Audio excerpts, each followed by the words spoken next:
Hi, this is Mike Richardson, owner of Alliance Home Mortgage, and today was a quiet day and compared to other days this week with the extreme volatility that we saw. Um, but we did end the day up, looked like 47 basis points in the mortgage-backed securities market. And why don't we just hop right over there and I'll show you how things went. So the Dow Jones closed 125 basis points. The Nasdaq closed up 15, and the S&P 500 closed up 6 basis points. We closed up 47 basis points. The high of the day was 101.37, and the low being 100.593.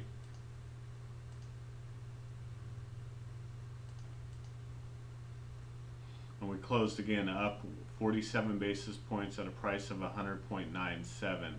So you can see we had a huge sell-off yesterday in the mortgage-backed securities market, but as I've talked to in the past, this RSI indicator down here, it's the relative strength indicator. We've been talking about anything that reaches, when the price of this security reaches over the 80 mark, we start to get into overbought territory, and that's where typically a sell-off will occur because of the fact that it's overbought. Investors, one, want to sell and take profits, and two, feel like it's overpriced, so they don't want to buy that security. That's where you typically see a reverse in price, and we saw that yesterday.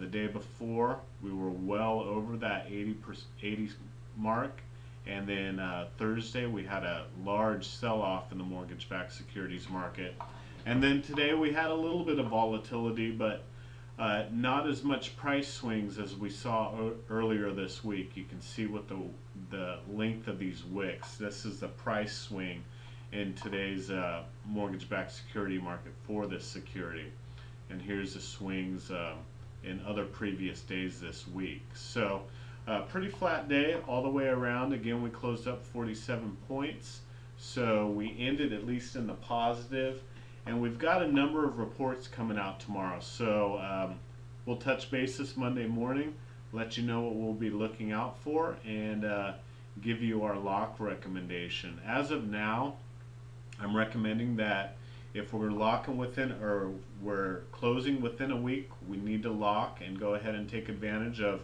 the great rates that we've seen in the last 2.5 weeks. And anything longer than a week, right now going toward into next week, I'd like to float and recommend just seeing how the market reacts and take it day by day. We're going to want to be keeping a close eye on it because of the volatility, but I think there might be some opportunity left too, so we're going to want to keep a close eye. Anyway, you guys have a nice weekend. Feel free to call or email me if you have any questions or anything you'd like to discuss, and we'll see you on Monday.